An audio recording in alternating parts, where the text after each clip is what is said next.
Hello and welcome to Amanda's Wellbeing Podcast, a podcast where we discuss all things relating to your well-being, including interviews with experts in the fields of nutrition, physical health, mental health, and my 5-minute food facts series.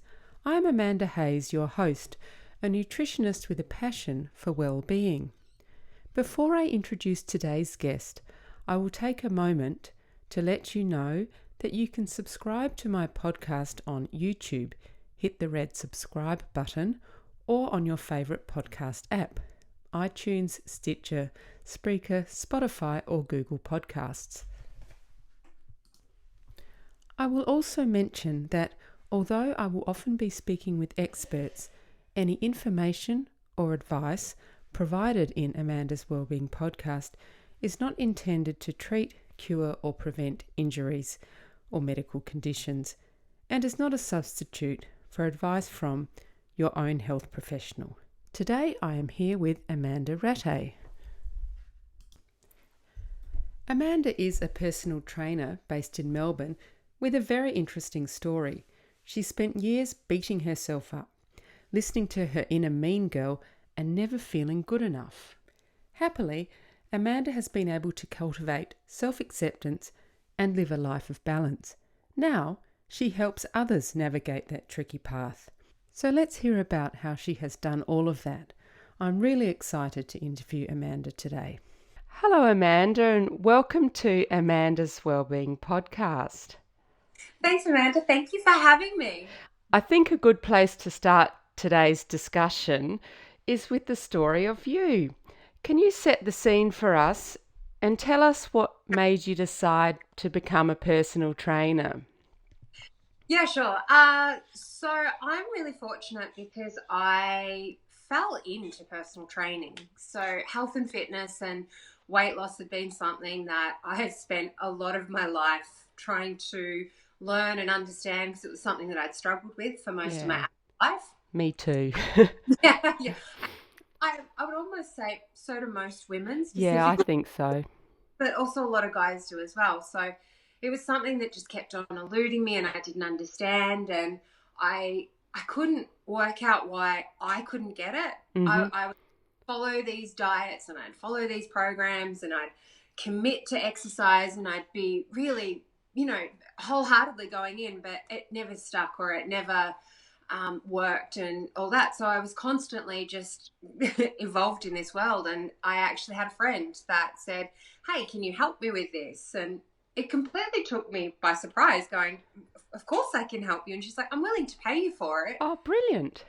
What do you mean? I'm happy to do this for free. So I really sort of fell into it that way. And, I had my own mean girl stuff. So when I use the word mean girl, it's around the negative self-talk or criticism that we all have. Going, you can't, how can you help her? You haven't worked this out. You don't know the answers. And yeah, some of the stuff that she said back to me, she went, oh, wow, when you talked to me about this, I really understood it. I'd never thought about it that way. That's great. Which that started helping me realize that you don't always have to have all of the answers. And if you're just a couple of steps in front of someone else, or the way that you say it or show it might be at that clicking moment for someone, that's sometimes all that they need. They don't need the end. Yeah. Do you think for you, being able to help someone else made you realise that you had more knowledge than you gave yourself credit for? Yes, exactly right. Exactly right. And because for me, I'm also really passionate about mindset. So I love development and thinking those things. And so many of those principles can apply to health and fitness and handle it in a different way. And one of the first things I think I ever said to a client jokingly, it's amazing what I can help you achieve in half an hour, because so much of what we face in our obstacles is around our mindset and how we handle it. And in a half an hour session, if you are being really pushed and you're challenged, a lot of those roadblocks or obstacles or things that you normally struggle with, you throw up. I can't, I'm not good enough, I'm not fit enough, I'm not whatever. Whereas that's a lot of what you tell yourself in day-to-day life too. But you might not be pushed in that time. It might take you 2 weeks, 3 weeks, a month for that same thing to come up. And then if you can start breaking those barriers down with exercise and movement and changing the way you think about it, you can then start filtering that into Yeah. all, if you And like. that's where you come in, isn't it? Because for many people, particularly women, I think, they do face these roadblocks and there's a lot of self-doubt. And you talk about the mean girl. For Yes, some of us, that mean girl's really present. absolutely. I'm yet to find people that don't have a mean girl that is so strong, or a mean Mm, guy. Definitely affects guys as well. I have learnt that we think about things a lot of the time in a 180 degrees, like it's the opposite, but it's yeah. the, and it does, and it can be absolutely overwhelming, and the guilt and the frustration that we feel, and the challenges, and too hard, and it's just constantly there. And if we don't have someone to challenge us on that or Yeah, or help get through break the that, circuit. exactly right. Yeah. It can be a really on-off cycle. And I find that when it comes to our health, our fitness, our weight, and things like that, a lot of the time it's this constant loop and yo-yo circle, and it's a lot of the same sabotaging patterns. And Mm, we still desperately want to change, and which is why we'll throw ourselves into another diet or yeah. program and things. But a lot of the time, it's just a band-aid. It's not the Yeah. bottom. So for you, when your friend asked for help, was that a bit of a turning point, would you say?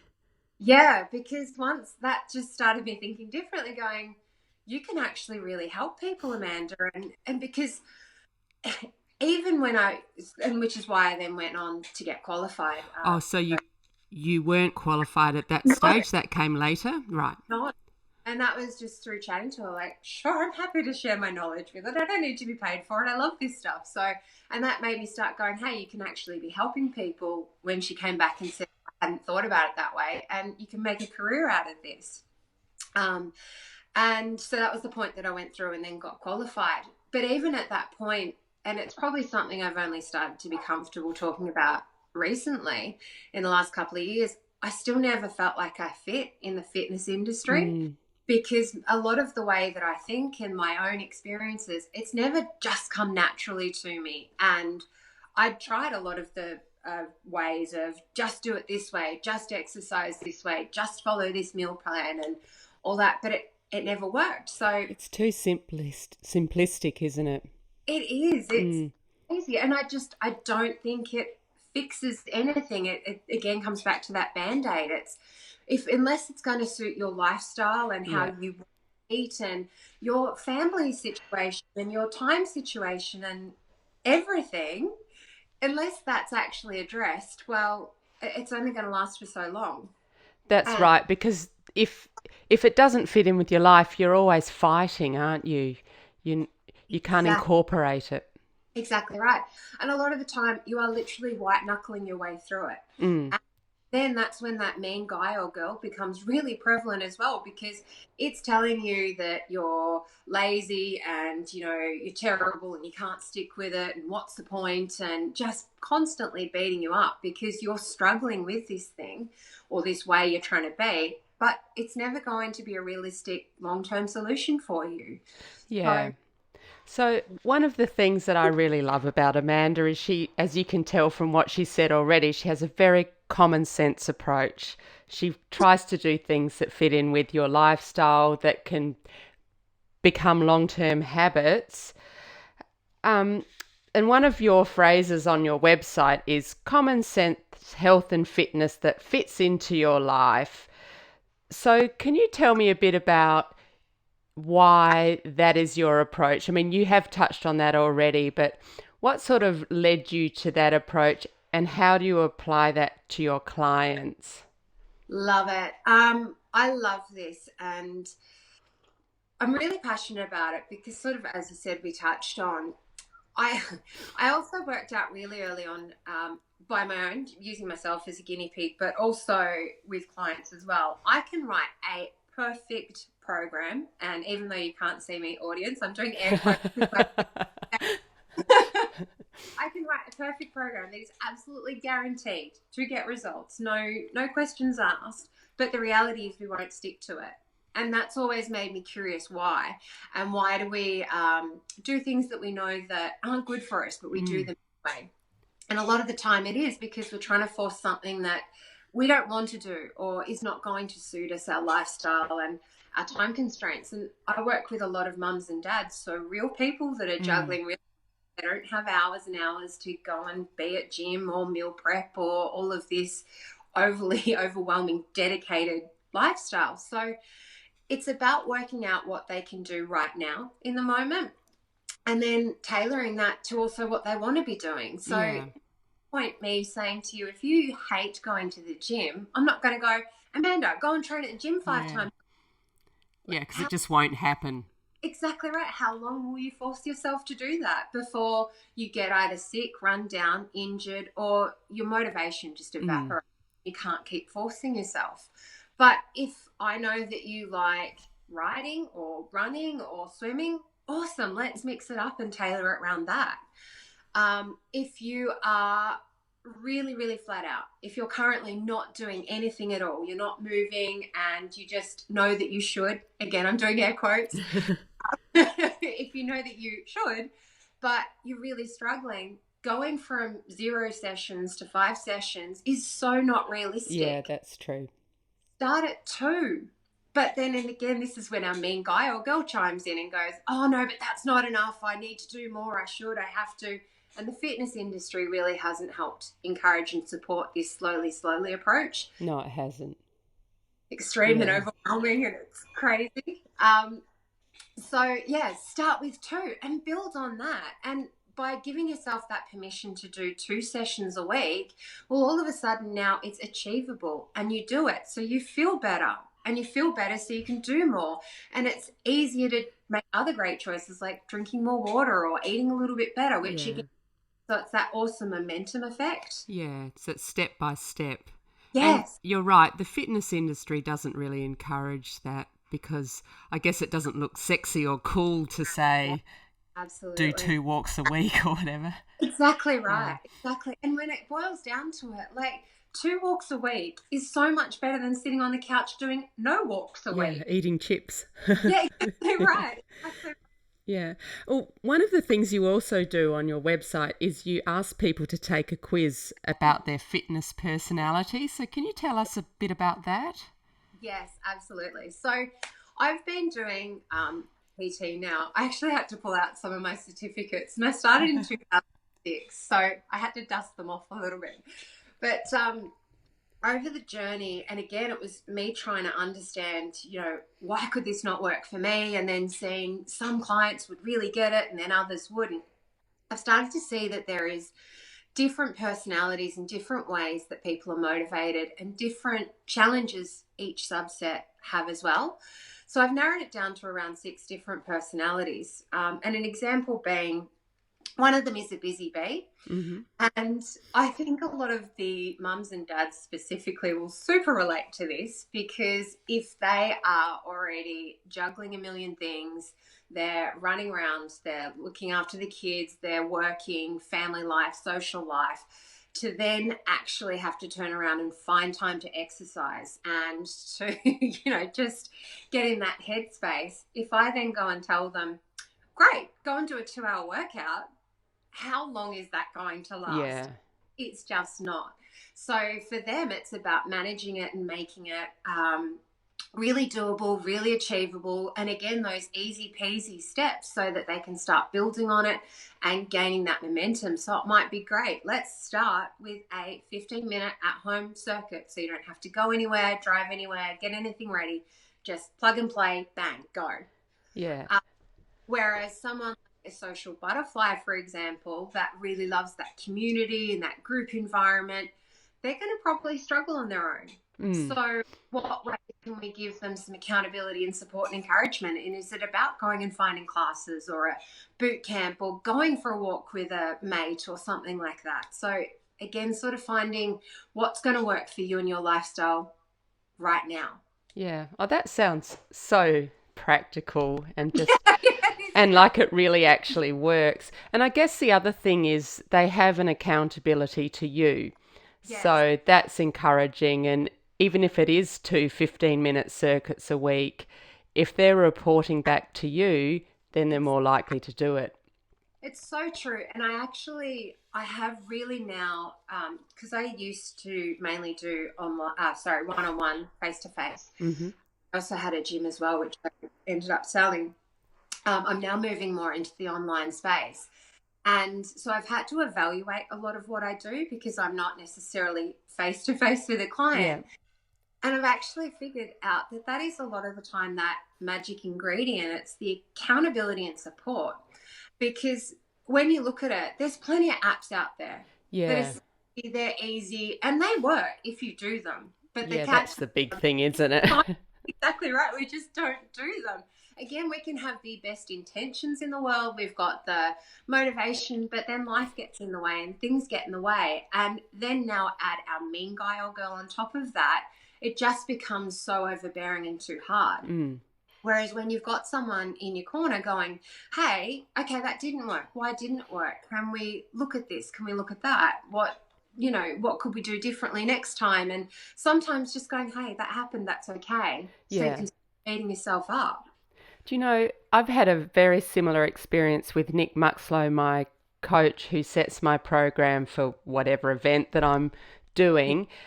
And there is that accountability. We don't meet face to face very often, but he'll post all my workouts and I record them and upload them. Yeah. And if, for example, I have a week where I'm really busy, I don't get it all done, it's brilliant because he'll say, that's okay. Let's switch it around and then maybe we'll put this one in next week, and or if you get sick. So he's very proactive. He's always making it fit into my lifestyle. And we also discuss how each workout went. So if I felt really great, he'll, say, oh, that's brilliant. Why was that? And if I didn't feel good, he never makes me feel bad about it. He'll just say, well, maybe you were tired, or it's just brilliant. There's a lot of back and forth. So true. And it is so powerful. And the bad about it, that is something I'd love to touch on because I see this too much in the industry and it drives me insane. And I don't believe it fixes or helps anything. If you're in an environment where you have a trainer that is making you feel guilty about something, that is beating you up or judging you around something, I would really strongly love you to look at that relationship because the amount of trainers I see, I was literally having a conversation with someone last week and we were reminiscing about a trainer that she used to say. She was having a very emotional time and she crumbled and had a chocolate bar. Oh, a bar. no. Chocolate bar. After having a very strict diet, he literally reduced her to tears. How cruel. How pointless. Yeah. It's not like she was a professional athlete. Exactly right. And it just drives me insane because as a personal trainer, it is about being personal. Yeah. Just because one way worked for you does not mean it works for everyone. We need to be adaptable and supportive and encouraging. And the reality is, and I know this from my own experience, and particularly whenever I binged on anything, my mean girl is going to be way crueler than the trainer is ever going to be. So I don't need someone to be telling me, no, just don't eat that. Like, if I knew the answer to that, I wouldn't be coming and seeing you in the first place. Absolutely. So there's it's about being kind as well, isn't it? And having empathy. Absolutely, because it's a lifestyle change. And again, it's not something like for most of us now, it's years and years and years to decades of compounding stuff that's been happening. It's not just going to change in 28 days all of a sudden. And don't get me wrong, sometimes that can be a great reset or a starting point, or because sometimes if we look too big, it can just be too overwhelming and too hard. But a lot of the time, talking to the professionals, it's this, oh, you've just done that and now instantly everything's fixed. Yeah. No, it's not. It goes deeper than that. And that's where that accountability and support comes back. And your coach sounds amazing. Oh, he is wonderful. Totally love him. Sorry, Nick. Fangirling on. He has to now. But it's about that accountability and support. And the thing I think a lot of people miss, two big parts in it is, one, they don't actually know what is realistic and achievable. Secondly, also, I don't believe when you're starting out, and sometimes even when you really know what's going on, we can get caught up in what to expect for ourselves, meaning by that we won't actually have a fluid plan, meaning, oh, well, last week I had the chance to do 5 sessions, so I just should do that again. But no, if you've got meetings and you're juggling kid commitments and just you're not feeling the best, well, maybe this week it should be 1 walk or a stretch. Yeah. That's it. So we need that flexibility in our own plans as well. And I understand that that can be quite daunting for people when they're first starting out, which is, creating those boundaries and helping them, start to rely and understand their own bodies and what they need. So from what you're saying, it's as much about mindset as it is about physically doing the exercises. Yes. Yeah. And in fact, I probably would almost go a little bit more. It's a bit more about mindset because I believe people want to feel good. People, of course they do. Want to have more energy and all this stuff. And when they're in a space that can happen, they will naturally choose that. But when you are absolutely exhausted and you're relying on sugar and, coffees to keep you awake, like that stage, it's too hard to be naturally making great choices. So instead of trying to overhaul in that moment, what can you do there? I think the same thing applies to making dietary changes. It's really hard to break habits and, one small step at a time and build on that. But even that's hard because it doesn't feel like you're doing enough sometimes. Yes. Yeah. And that's where I think that accountability key is amazing because I can so say I'm guilty of this. I used to try overhauls and extremes and, unless it was difficult, what was the point? But the reality is that's such a scattergun approach because how many balls can you keep juggling up in the air and keep them up? Yeah. You want thing will slip through the cracks. And when that happens, the mean girl comes back in. She starts telling you, oh, you failed again. You suck. You're late. And it just starts crumbling. So, if we can instead flip that round and go make it super easy, that it is a little bit sort of twitch. Oh, my goodness, I'm not doing enough. Well, you can stick with it then. And once you stick with it, you feel great. You can do more and it builds. Yeah. And I guess that's trying to make people understand that stick with it, and you will actually see results because people like you and me, from the sounds of things, we sabotage ourselves. I remember like you trying all sorts of crazy diets, like the grapefruit diet, then riding my bike to the gym, doing 2 aerobic sessions in a row, and I fainted in one of them. And, that's not healthy. Exactly right. But that's what the fitness industry does push. And a lot of the people that are at the top of their game, and I'm talking, absolute top of their games, and a lot of the times athletes, that is what they do. And that is how they treat themselves and their dedication. But it's also their full-time profession. Yeah, and they've got support all around them. Exactly right. Whereas for most of us, we don't have that. No. So again, it's that finding what you enjoy doing and what you like doing. And when the other reason that I really love this easy approach, when things go wrong, because they ultimately will, life is not this straight line that we like to think it is. It's really squiggly and messy and ups and downs. If it is super easy, it's easy to get back on the wagon. Yeah, that's a good point.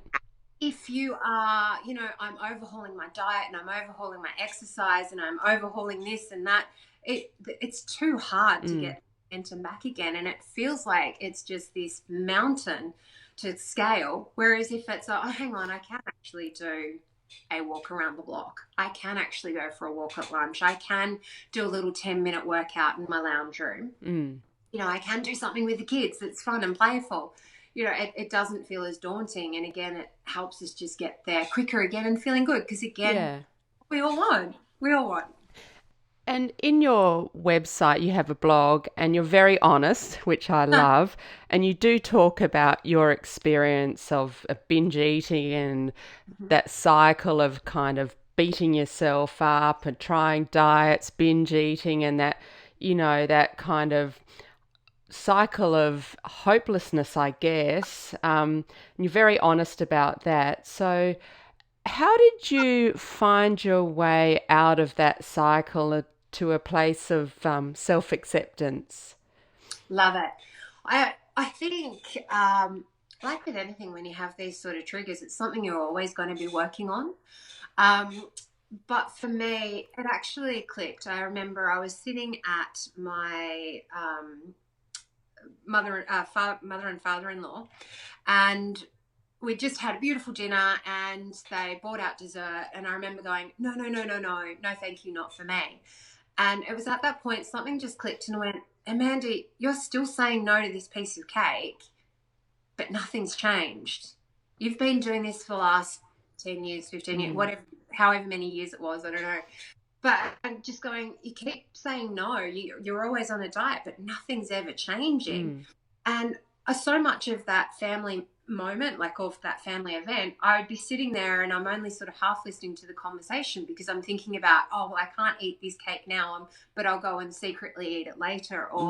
And just so much of life was passing me by. And I'm constantly on this diet or off this diet. And, you know, my poor hubby's like, what can we eat again? What can I this week? So it wasn't working. So, and then I was looking around at the people in my life that seemed to have it together and seemed to have a really healthy relationship with food. What are you doing? What are you? And it's that moderation in everything. Yeah. You know, in their movement, because a lot of the time I deliberately use the word movement over exercise, because a lot of people working out and exercise has so many negative connotations with it. Whereas movement's awesome for your body. It's awesome for your mind. It helps you feel good and things. And they had a really good balance between all of that. So, yeah, it was starting to evaluate and think about the choices. And rather than, you know, on the diet, it was, even when I was on diets, it was around, I can't wait to get off the diet and revert back to the old way. Yeah. So they weren't working. Exactly right. Nothing has changed. That's why I truly believe now, 9 times out of 10, it's a Band-Aid. You're just trying to fix something short term, but nothing will change unless. The ironic thing about diets, for me anyway, was when you were on one, in quotes, you spend the whole time obsessing about food. So you think about it more. Exactly right. Seriously do. And it is. And I think when you actually, and if you're not in a space that you're actually eating well, it can feel incredibly overwhelming and hard. And I feel that your body actually craves more of that food. So for me, my joke is bread is like crack cocaine to me. I just want more and I become obsessed about it. But when I'm not eating it, I actually don't crave it and I feel really good. Yeah. So I'm not demonizing bread in any way. Just for me, it upsets my tummy. Yeah. So. I have a friend I went to uni with, and a bit like you and me, she always struggled with her weight. And then she was never actually overweight, but she went through a period where she lost quite a lot of weight, and she's remained that way for more than 20 years now. And I remember her saying to me, I just stopped dieting. I got sick of it. And the ironic thing was everything fell into place. Yes, yes, so true. And it just is, it's so true, isn't it? Because the more we're dieting, again, it's that forcing, it's just coming from that negative place. It's not about self-love and self-acceptance. And it always guarantees at some point we're going to slip up and we're going to be wrong, again, air quotes. So, you know, I didn't follow the diet, I suck. I didn't do this, I suck. Whereas when you can come from a place and go, hey, actually, I'm going out for dinner tonight and I want to enjoy what I'm going to eat. And then I feel guilty and go punish myself for it in the gym. That is such an amazing space. And taking that pressure and guilt out of it just allows you to relax more and enjoy it more, which, again, life is so precious and short. So why not? One of the things that's helped me is having daughters, because I'm very conscious about the messages that I send to them. And so I never want to go on a, in quotes, diet that they can see where I'm depriving myself and having a negative relationship with food. And I also never say anything negative about my body. And so what I'm trying to model is even if I don't always think this way, a very healthy relationship with food. And they seem to have that. So that's so far so good. Awesome. And it's incredibly powerful, particularly, and it's not just the daughters that are being affected as well that I'm seeing. I think I read a study that's saying, oh no, I'm actually going to make the numbers up, but the rise in boys dieting was, it's quite scary. And kids as young as 5 were going on diet. Gosh.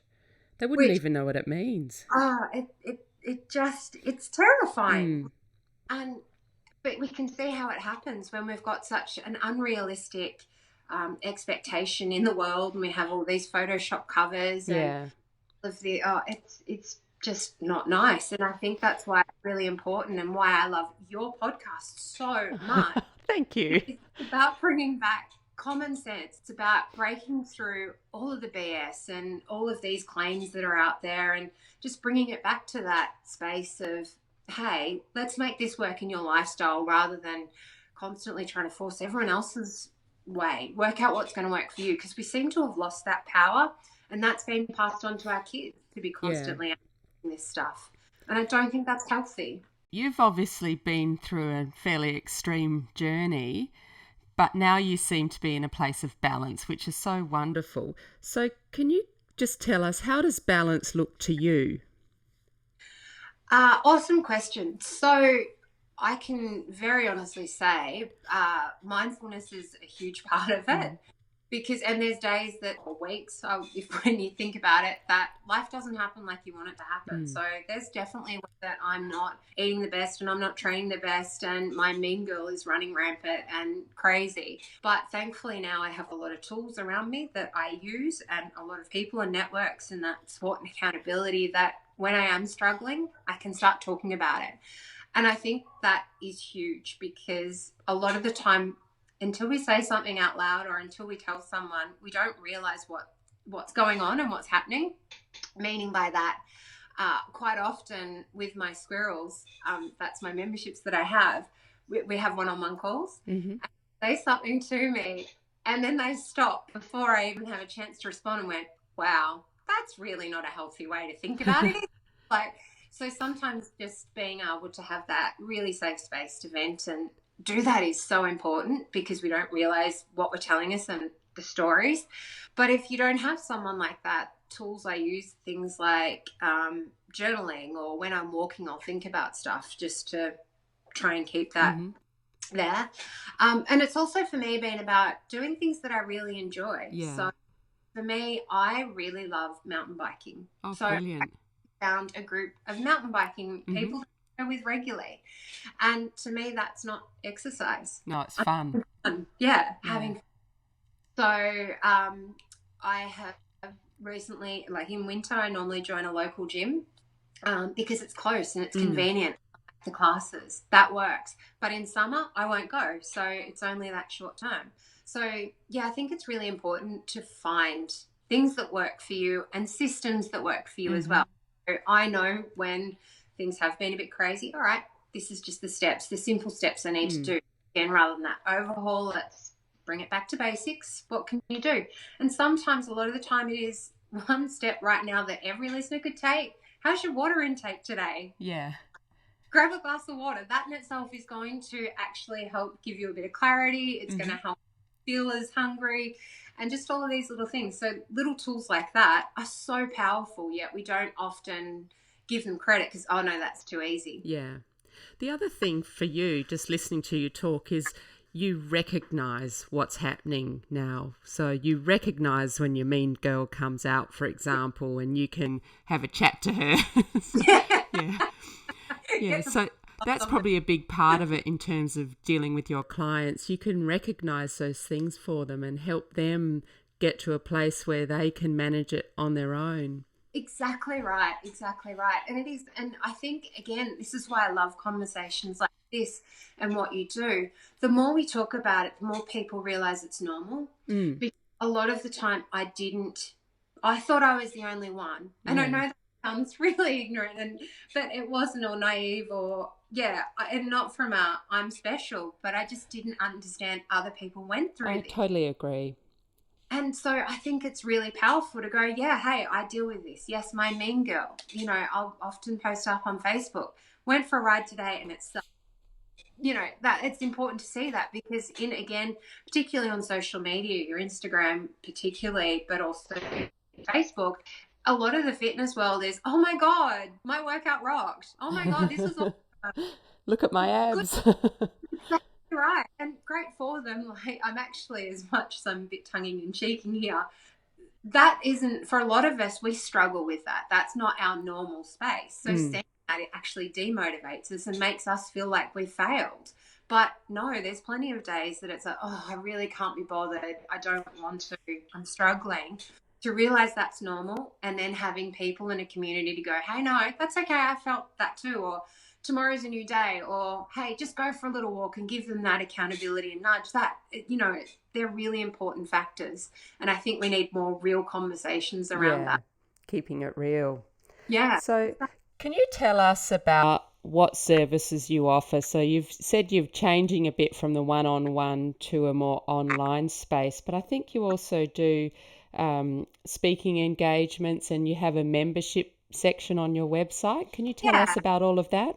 Yes, I do. So, I do workshops and public speaking, like if companies want to do this for their staff or have things like that, but even mothers groups or things like that, got questions around it. Because again, I think those are very powerful forums, because once you start, one person asks a question, other people ask questions, and it's that real conversation. So I definitely do that. With my membership, it's a really low cost accountability and support group, and they're called my secret squirrels. I don't know how the name started, but it's stuck, and I love them. They're amazing. And we just ran a movement challenge for the last 2 weeks. So every time you did some form of movement, throw it up in the group, and we're going to have some prizes drawn at the end. And it's been amazing, because they're all just jumping on board and encouraging each other and cheering each other on. And we've got people at such different levels in there as well. We've got some people that are really struggling and going through some stuff, to some people that are naturally active every day. And it doesn't matter where you're at. They're all just cheering, and it's amazing. So that sounds great. That sense of community, it's so important. It really is. And then part of that, one of the things I've included in there is the one-on-one calls for those reasons. Because again, it's got to be about what you need, not next door neighbor or your brother or sister or whoever's doing. It's got to be about you, and just that accountability and helping you deal with that mean girl and creating realistic plans. So yeah, I do that. But I also do some VIP work as well. So intense coaching and specific plans. But I also do a 28-day program as well. So for those people that are looking to get started, or to reset, or just want to nudge in the right direction, something I offer as well. And what kind of things do they do on that? So it's looking at their movement and that. So it includes a full exercise plan around that. But again, that's tailored to what they need, their lifestyle. So we do 2 calls with that as well, just to make sure that it's what they need, rather than a generic app or generic program, or just follow this generic diet or whatever. It's all about, hey, where's your lifestyle right now? And let's work on that. Oh, that sounds great. And so do you have any clients that have inspired you? Oh, every day. Every day. They're all amazing, because the biggest thing I love is I see people are challenged. Like, they've got real struggles. Their mums, their dads, they're juggling work, life, family, everything, and a million things. And so often they've put themselves last. And they're now at a point that they're like, you know what? No, I want to set a better example for my kids. I want to feel better. I want to feel healthier and stronger, and just seeing the adversity that they overcome. But even to me, it's even when they slip, I find that really inspiring as well, because they then have that courage to go, yeah, you know what? Life happened, it got in the way, and then picking themselves up. So yeah, I could rattle off millions of people. Oh, that's brilliant. You're obviously doing something very good. Yes. Thank you. Yeah. And one of the final questions I like to ask all my guests, if you could recommend 2 things that all people could do to improve their well-being, what would they be? Keep it simple. Good advice.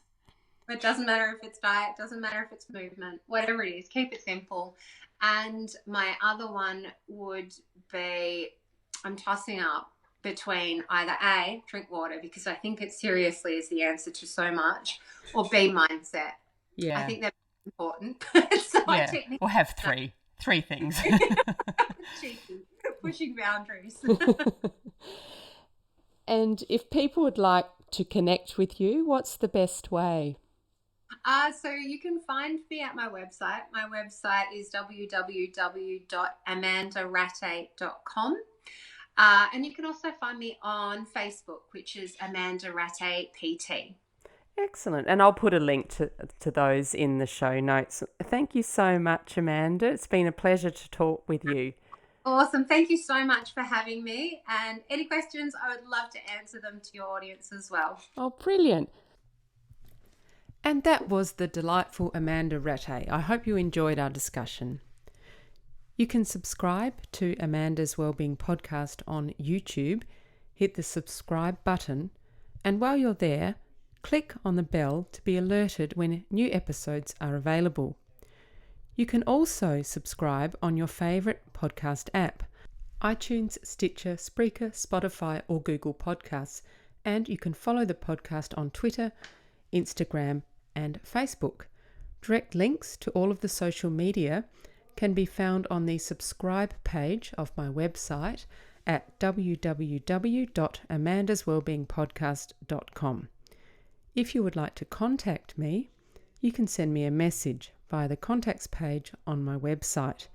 Please feel free to suggest topics you'd like to learn more about and people you'd like to hear interviewed, and I will do my best to deliver that to you. Producing the podcast is a labour of love. We put in a lot of time, money and effort behind the scenes. So if you enjoy Amanda's Wellbeing Podcast and would like to make a contribution via Patreon, PayPal or by Amazon to help ensure we continue to provide you with excellent content, please visit the contribute page on my website. Finally, please take a minute to leave a rating on iTunes.